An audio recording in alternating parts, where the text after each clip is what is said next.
I'm here today with Meta Herrick Carlson. She's a pastor and a poet. Her ministry is rooted in a love for meaningful ritual, accessible language, and healthy communities. Meta's theology is informed by the sacred wisdom of recovery groups that meet in church basements and the embodied stories of survivors of sexual violence. Meta's first book was Ordinary Blessings, Prayers, Poems, and Meditations for Everyday Life. And her second book was Speak It Plain, Words for Worship and Life Together. Her new book is Ordinary Blessings for Parents, Prayers, Poems, and Meditations for Family Life from Broadleaf Books. She and her husband, Matt, have 3 kids and live on Dakota land in Minneapolis, Minnesota. And you can learn more at metaherrickcarlson.com. So Meta, welcome. It's so great to meet you, and thanks for joining us. Thanks so much for having me, Brian. Glad to be here. So first, congratulations on your new book. And maybe you can start by telling people something that you'd like them to know about you.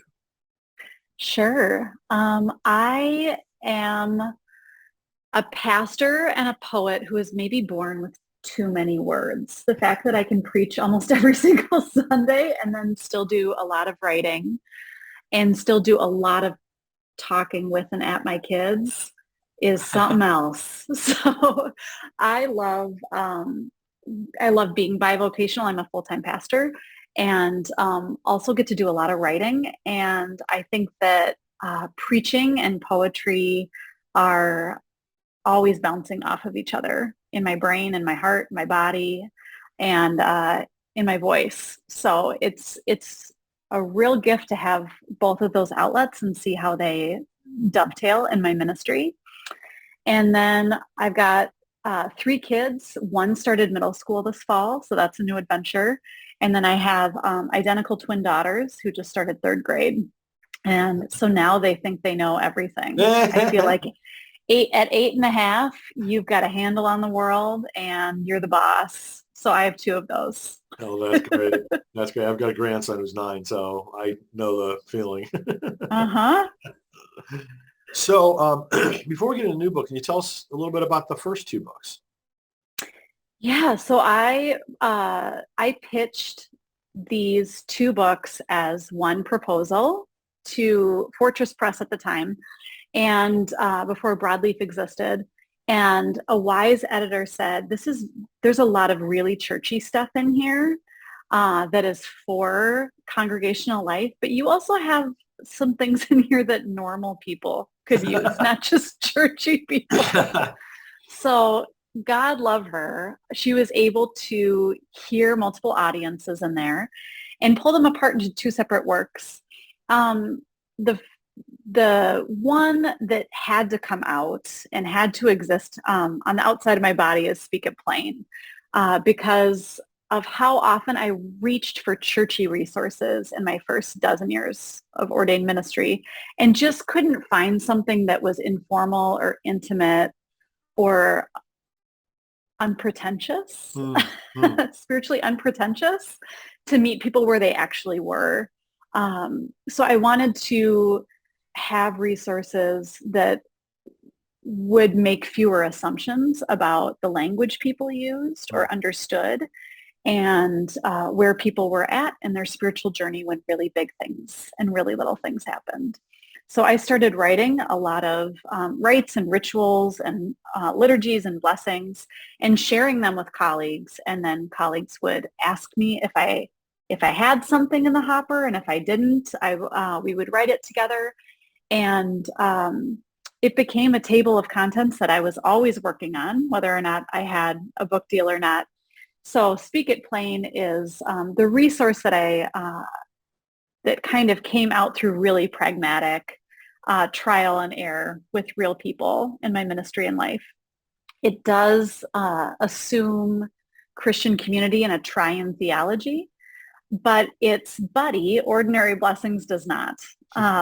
That received endorsements from Muslim and Jewish leaders and secular and spiritual folks, and is a way to meet people in the really ordinary, everyday things about life and the things that we just assume might not be spiritual because religious communities don't have a history of recognizing them in overt and sacred ways. So in ordinary blessings, you'll get everything from for shopping in a superstore to waiting in line to the first day of sobriety, and just recognizing that God delights in our ordinary. God is deeply, keenly, fiercely interested in what it means to be human. Mm-hmm. Very cool. Very cool. So I mentioned the third book's titled is Ordinary Blessings for Parents, Prayers, Poems, and Meditations for Family Life. So what motivated you to do that? How did that book come about? Yeah, so my editor is also a parent, and in the early days of pandemic lockdown, contacted me to ask if I would want to be thinking about a book of ordinary blessings for parents and families in this moment. And I was just barely surviving distance learning. And the amputation from our whole village of neighbors and babysitters and grandparents and godparents and trusted adults. I mean, the five of us together all the time, nonstop, was something new to us because we had really built this porous and big trusted village. So I was grieving that Sure. and struggling for the first several weeks and months of pandemic life. And so I said, how dare you even suggest such a thing? I, I don't, I don't know that I see the blessing in all of this quite yet. Thank you so much. But the more time we spent in these new rituals and this Groundhog Day lifestyle of togetherness, just that little ask, that poke and prod had me noticing my own life and my own house and my own nuclear family differently than I had before. And so I started to write, and all this whole collection happened so differently than the first one. I would go away to my public library or a coffee shop to write the first one, and all of these blessings were written with a kid in the room asking what I was doing, and pulling up old pictures or talking through memories with them about some of the stages that we had been through together, and then reaching out to friends and colleagues and neighbors who had very different experiences of parenting and family life than I did, to make sure that a lot of people could find their way into this collection through different experiences. Very cool. Very cool. So the titles of your three books are similar in structure. How did you come about, or why did you choose that structure? Yeah, prayers, poems, and meditations, using all of these words in addition to blessings, is just kind of a set and release and admonition that I don't know what they are. And they might be different things for different people. For some people, they're poems, and for some people, they feel like a really sacred right to speak through, or an external word, or something that feels more prayerful. And so together with the team at Broadleaf, we were thinking through all the ways that people could come into these without naming them as one thing and not others. So I love talking to people who read them and use them in really practical and personal and connected ways, because everybody describes them differently. And I'm glad they do. That means that I don't have to figure out what they are either. Interesting. Interesting. So is it organized into like a daily devotional format or some other way? Yeah, I would say it's organized in a much more pragmatic toolbox way than a daily devotional book. The table of contents functions so that you can find what you're looking for really, really quickly. They don't have flashy titles. They're really, really Plain speak. Right? plain speak What a titles for concept. particular moments. Yeah. And experiences. And so I want people to find what they're looking for or what they want to share right away. And I hope that that means that this book doesn't get shelved very often. It ends up sitting out a lot because you're grabbing it or referencing it or looking up that line you needed, or writing that stanza down in a greeting card to somebody who might need that word. So they're named really with a lot of plain speak, like for belly laughs or for being wrong or for their first crush or for embarrassment so that people can find them right away and kind of send them out into the world. Cool. So, you said earlier that you wrote this during the pandemic, which, obviously life changed pretty considerably. Did you find that it went quicker than writing previous books or slower than writing previous books? And how did that experience look for you? There were sections that flowed pretty quickly. And there were some that I had to spend a lot more time having conversations together with other people or doing a little bit of research. The big feelings section, I spent a lot of time learning about different feelings and doing a little bit of research on what makes them unique and then thinking about the way that they show up in my house, in my family, in my own body.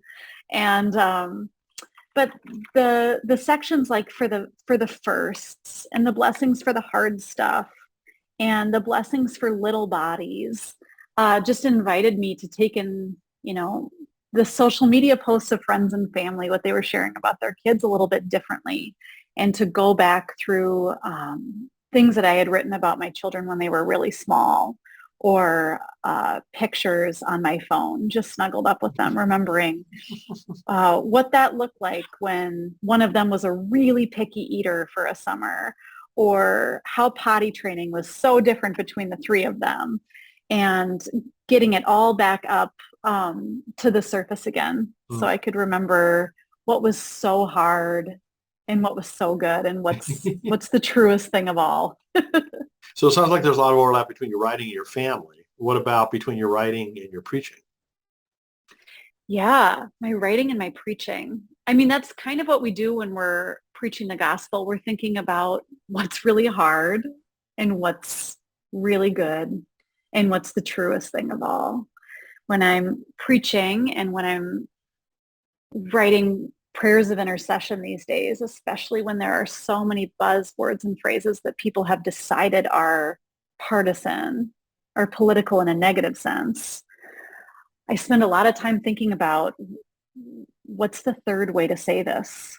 What is another way that goes deeper or further, or more gently or more fiercely into the space? And so I get to do that through poetry and also through preaching. Cool. So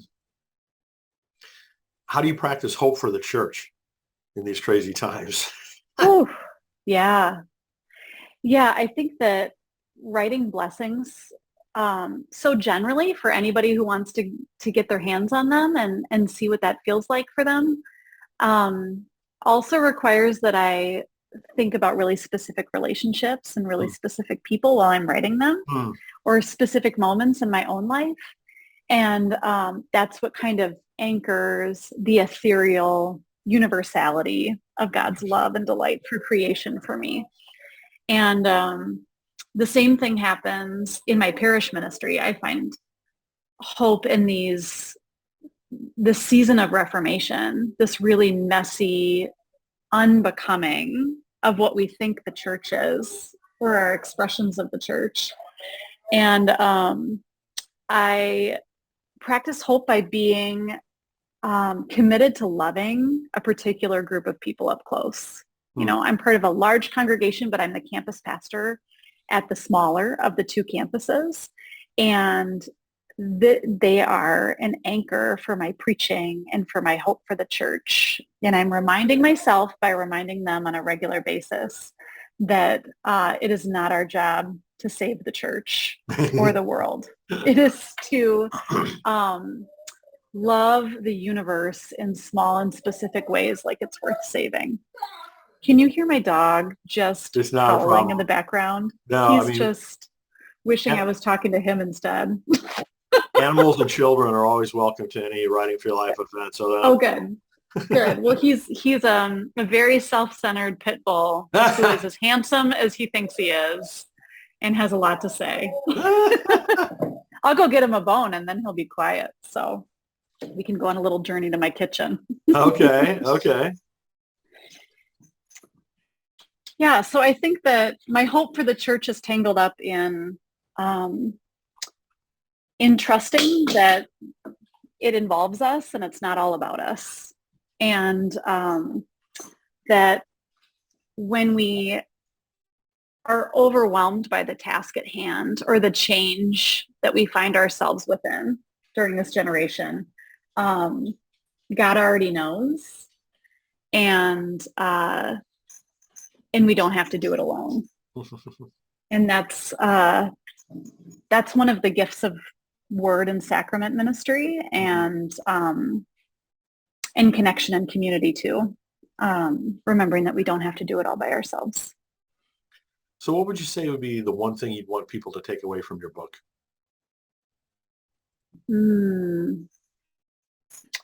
God delights in your ordinary. When you feel like you are in the trenches of parenting or life and that you are alone and that loneliness has the last word on your value, on your identity, on your purpose, remember that God knows and God delights and God cares for you and for this world that's worth saving.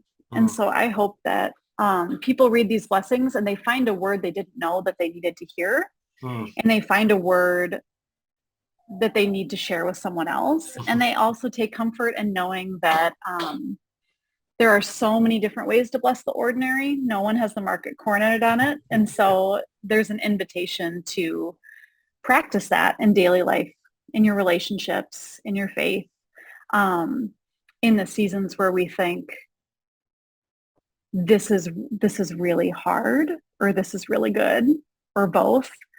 And we need a word to keep going. Wonderful. Wonderful. So I know, you just came out with this book recently, but are there any future projects that you can talk about yet or not? Yeah. There's I just finished co-writing a original liturgy with musician and liturgist John Hermanson. And it's all about the blessings and the stories in Genesis. We wrote it for a congregation in Hopkins, Minnesota called Shepherd of the Hills, and that's going to be available for public use very soon. And another book I'm under contract for is the third in the series of Ordinary Blessings. It'll be out next October, 2023, Ordinary Blessings for the Christmas season. Oh, good. So some of it'll be churchy, some of it'll be family dynamic, some of it'll be just mental health and grief and hard stuff, the underbelly of the season. Some of it the commercial pressures, and some of it kind of the nostalgia and the stuff that makes that season so special. Wonderful. Well, we'll look forward to that. So again, the new book is Ordinary Blessings for Parents, Prayers, Poems, and Meditations for Family Life. You can learn all about Meta's work at metaherrickcarlson.com. I should probably spell that. METAHERRICKCARLSON. So Meta, thanks so much for all your work. It's great to meet you, and thanks for joining us today. Thanks for having me.